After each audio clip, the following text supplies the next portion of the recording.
Hi guys, it's 7:15 on Saturday night. First time I picked up the camera because I've been a bit of a moody cow today. Just waiting for Pete to get back from the city so we can go to the mall. No, I'm not going to the mall. Going to the grocery store to go fight the crazies for the last bread and milk, I guess, and water. I'm so annoyed this storm's come in. Hurricane Sandy's coming up the coast. I wasn't paranoid about it until I keep watching TV, and they're getting me paranoid, and I'm a paranoid person anyway, but they're starting to freak me out a little bit. So I hope everybody in its path is safe and sound. I hope that it was put down to a tropical storm last night, but now it's back up to a hurricane again.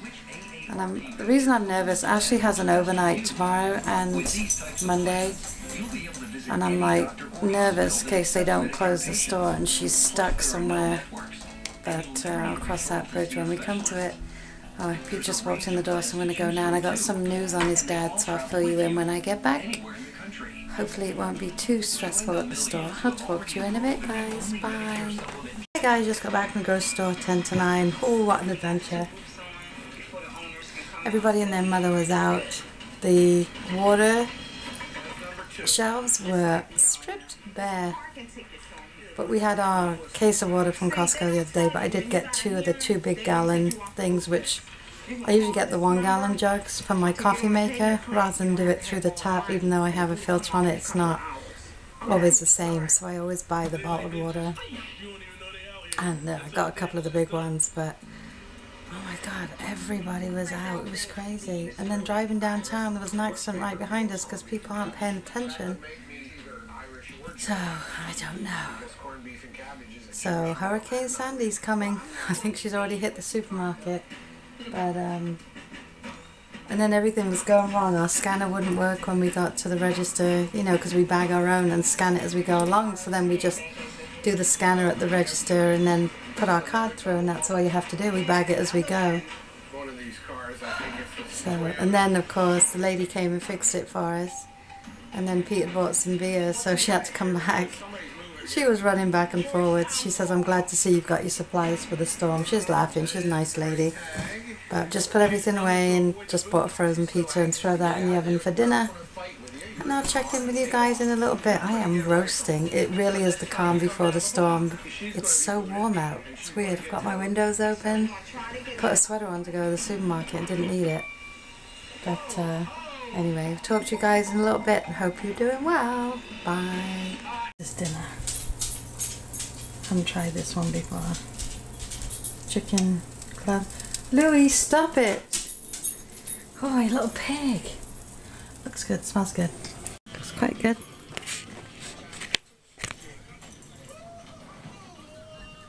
Okay guys, it's 2 minutes to midnight. Exactly, 11:58. I just finished helping Pete in the office. We just went through 4 boxes of team pictures, individual pictures. We've learned our lesson. We have to check each packet, each order individually, not just check a few, because the parents will call and complain that things are missing, etc., etc. So we just checked a couple of 100 orders. I'm going to watch a bit of TV now, go to bed. I was going to say something else. Wow. My mind is like a sieve. Oh, Pete's dad. How could... Ooh, this is good.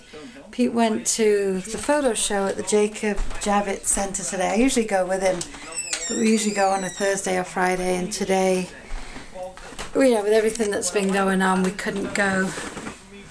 So, and I had Katie Thursday and Friday this week, so I couldn't have gone anyway. But Pete went today. He had to go... First of all, he was going into the city. He left at 11, didn't come home till about 7:30. Had to go, his camera rolling bag is broken. It has a lifetime warranty, so he had to take that into the company, and they sent it out for repair. And then he went over to the photo show at the Jacob Center. Excuse me, just had a gulp of orange. And then he went to the hospital to see his dad. As soon as he was in the city, he just went from place to place. And I could see $20 parking, $30 parking. It's expensive to park in the city. So he went to see his dad, and when he got in there, his mum and his sister were in there, and his sister said, "Dad's telling us to leave." Operative word, telling. So Pete went in, he goes, "Well, I'm not leaving, I just got here and I've just paid for an hour parking up front, so I'm not leaving." And his dad rolled his eyes. Good news is they've moved him into a new room. Ashley was very upset the other night because he was in a room with no windows, and the room across the hall has a view, and you know, you can see city lights and stuff like that, had huge windows. So Ashley goes, "I'm going to get my grandfather moved into there." Well, lo and behold, obviously she didn't have anything to say or do about it, she's too shy, but when Pete went in today, his dad was actually in that room, and he was sitting up in a chair, and apparently they tried to feed him some fish today and he wasn't having it, so you know he's coming back if he's refusing the food and he hasn't eaten. Blimey guys, it's the 28th now because it's 12 midnight, so the 29th it would be a month that this happened to his dad.